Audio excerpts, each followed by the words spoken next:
বিথি আম্মা কটকট করে শব্দ হইলো কি মনে হইতাছে কিছু আটকে পড়লো। হবো মা, মনে হইতাছে কিছু বাজছে। এই বিতি দেখছে, দেখতেছি।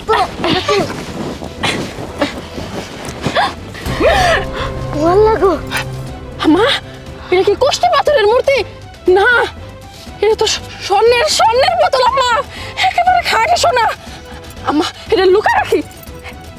হাব্বা হাব্বা হাব্বা কিসের মা কেছে ডাক তুমি তোমার আইতে এত দেরি হইছে। আব্বা বসো বসো, এই যে দেখো কি পাইছি আব্বা। হ্যাঁ সোনার বোতল। সোনার পুতুল এই যে এখানে ছিল। লুকাই রাখি কারণ দেখা যাবো না।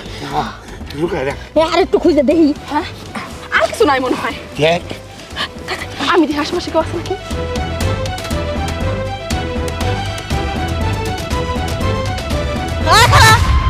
কড়া বাজে কই গেতাছস তোরা? পানি খাবার খেতাছি।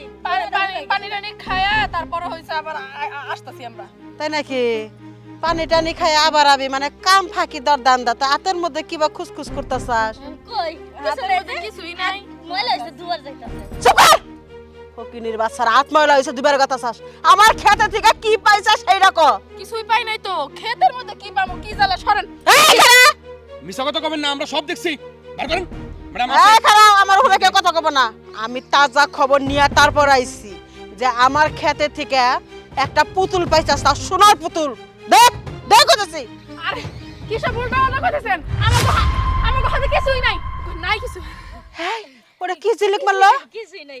এই কো এই তোরা আরে না, সবার হাতে খালি তো। পুষ্কার হাতে কিছুই নাই। ওরাতে ম্যাডাম। দা দা দা দা দা দা দা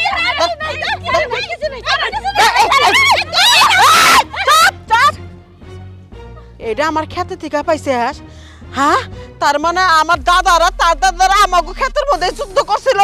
হ্যাঁ, আমার দাদা মরে যাওয়ার আগে আমার আব্বারে কইছিল, আমাকে আব্বা আমারে কইছিল কই যুদ্ধ সময় নানান জায়গায় সোনা মোনা পুঁতা রাখছিল। এটা তো আমাকে সোনা আমাকে ক্ষেতের মধ্যে রাখছিল। এই বান্দির বাচ্চারা চুরি করে কিবা করে মিথ্যা কথা কইলি, তোকে সাহস তো কম না? বড় বেইমানি করলেন বুঝছেন। গরিবের হকটা মাইরা খাইলেন। এটা কিন্তু আমরা পাইছি। আচ্ছা আপনার খেতে কাজ করি, আপনার ক্ষেত থেকে পাইছি দেখে কি এটা আপনাকে ওই খেতে কাজ করাকালীন যদি সাপে কামড় দিত আপনি কি টাকা খরচ করে আমাকে চিকিৎসা করাইতেন না তো? তোকে যদি সাবে করতো আমি বাঁচাইতাম টাকা খরচ করে। আমার খেতে থেকে সোনা জিনিসটা পাইছে সেটা আমার হক, আমি নিলাম। এতে বদ্ধ দেওয়ার কোনো কিছু নাই। ঠিক আছে, ঠিক মতো কাম করগা। আজকে যদি দিনের মধ্যে কাম ক্লিয়ার না করা পারো বান্দির বাচ্চা, তোকে করলে মাইনা দিব না। কালকে করলে আমি খেতে ধান লাগামো। খেত জানি ক্লিয়ার হয়। যা কাম করগা যা। শুনেন গৃহস্থ সাহেব, আপনি কামটা কিন্তু বালা করলেন না। আমরা কামলা মানুষ, আপনার কামলা দিয়ে খাইতে খাই আঙ্গুর হকটা আপনার মাইরে খাইতেছেন। আল্লাহ কি এটি সহ্য করবো মনে করছেন? এই কথা কথা এই আল্লাহ ক্লিয়ার না, এই কসম কাটা নাই না, আমি পছন্দ করি না। যা কাম করগা যা। আরাম দাদা। এই মহিলাটা না অতিরিক্ত খারাপ। বাপের গায়ে হাত পর্যন্ত দিতেছে খালি গরিব দেখা। যদি আপনার মতো অবস্থান হইতো না দেখাই দিতাম গরিবের পেটে লাথি মারার কি শাস্তি হইতে পারে।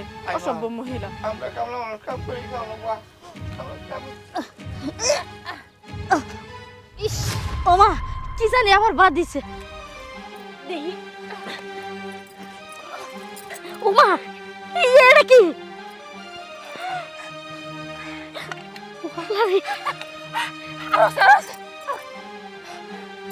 চুপ করে এত কথা কষ্টে এডি মনে হয় সব স্বর্ণের মা। একটা পুতুল কিন্তু নিছে। এবার কিন্তু সেই ভুল করছে না। মা আমি কি করে যাই? চলো তাড়াতাড়ি বাড়ি চল, কোনো কথা নাই। আপা কি পাইছে? কতগুলো ভাই একটা পুতুল নিছে তো কি হইছে? ই আল্লাহ, দেখছ গৃহস্থ এই একটা সোনার পুতুল নিয়ে গেছে গা। আর আল্লাহ পাক তোমা করে দেহ কতগুলা সোনা জিনিস দিছে। আল্লাহ মহান, আল্লাহ এত কিছু দিতে পারে। আল্লাহ কাছে কোনো কিছু। চুপ করো, আমাদের একটা রিজিক মারে খাইছে তাতে কিছু দেখো আল্লাহ আমার অনেক রিজিক দিচ্ছে। আর মুন্নুল জানতে পারে তাহলে আবার নিয়ে যাবো।